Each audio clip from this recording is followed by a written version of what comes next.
नमस्कार. मी डॉक्टर कांचन. दिवाळी आपण सर्वत्र साजरी करत आहोत आणि ह्या तेजोमय पर्वाच्या आपणास खूप खूप शुभेच्छा. तर ह्या तेजोमय पर्वावर मी आपणास एक कविता ऐकवणार आहे. ही कविता आहे भाऊ आणि बहिणीच्या नात्याविषयी, म्हणजेच कवितेचं नाव आहे ओवाळणी. आणि या कवितेत सांगण्याचा प्रयत्न केला आहे की बहिणीच्या भावना काय आहे, ती का भावाला ती काय सांगते आहे, कोणत्या शुभेच्छा देत आहे. की बहीण सांगते आहे की तू परदेशात जातो आहेस, किंवा जर तो तिचा भाऊ सीमेवर रक्षण करतो आहे, तिला भेटू शकत नाही आहे भाऊबीजेला, रक्षाबंधनाला, तर तिच्या भावना काय असतील ती त्याला त्या शब्दांमधून आधार देण्याचा प्रयत्न करते आहे. तर हेच या कवितेत मांडलेलं आहे. तर ऐकूया कविता ओवाळणी. जीवन आनंदाचा सागर, जीवन आनंदाचा सागर, तुषार उडवीत आनंदाचे. जीवन आनंदाचा सागर, तुषार उडवीत आनंदाचे. जीवन आशांचे आगर, तू पंख लाव ह्या आशांचे, तू पंख लाव ह्या आशांचे. आज प्रत्येक पापणीवर स्वप्नांचा डोलारा, की भाऊ कुठेतरी जातोय, तोही स्वप्न घेऊन उराशी बाळगून जातोय. त्याच्या मागे अनेक जे कुटुंबीय आहेत तेही त्यांचाही काही स्वप्नांचा डोलारा आहे. तर तेच सांगितलं आहे की आज प्रत्येक पापणीवर स्वप्नांचा डोलारा, त्यावर रचलाय सुंदर मनोरा. सर्वत्र मनोरे रचले आहेत त्यांनी, की असं करू तसं करू. तर हे स्वप्न जे आहेत यांचा मनोरा रचण्यात आला आहे.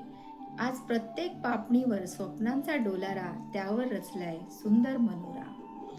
तुषार कीर्तीचे उडतील अंबरी, तुषार कीर्तीचे उडतील उंच अंबरी. कधी न संपावी यशोगाथांची ही कादंबरी, कधी न संपावी यशोगाथांची ही कादंबरी. तू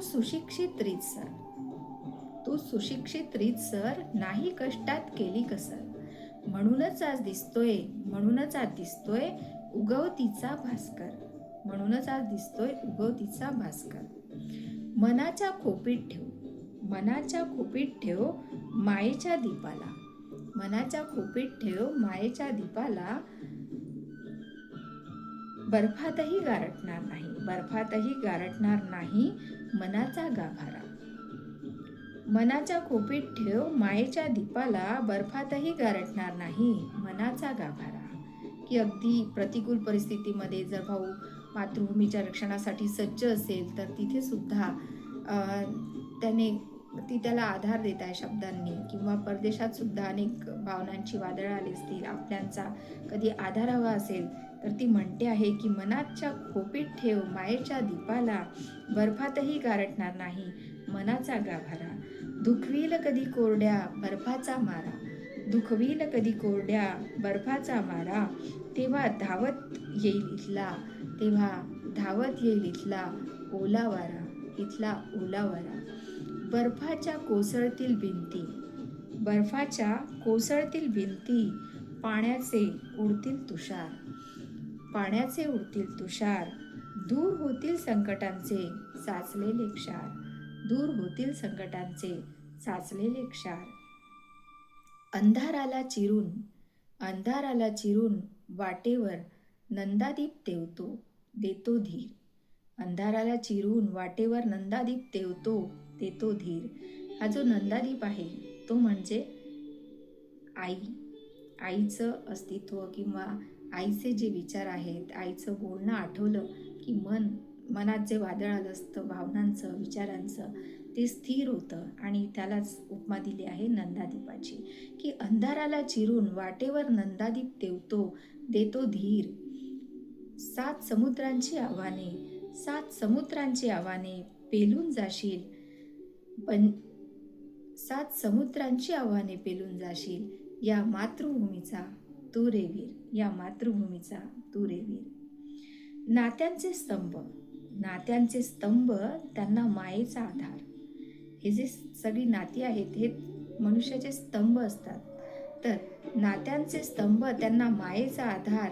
मायेचे तुझ्यावर सर्वांनी उधळले तुषार. या तुषारांनी न्हाऊन निघ, या मायेच्या तुषारांनी न्हाऊन निघ. यांचा नको पाडू विसर, इथे सगळेच आहेत तुझे वेलविशर, इथे सगळेच आहेत तुझे वेलविशर. त्या रविराजाला न ओवाळताच तो देतो लक्ष लक्ष किरणांचे भांडार. माझी ओवाळणी म्हणजे तुझ्या आनंदातला एक तुषार. तर अशी ही कविता आवडली असल्यास जरूर लाईक करा, सबस्क्राईब करा. धन्यवाद.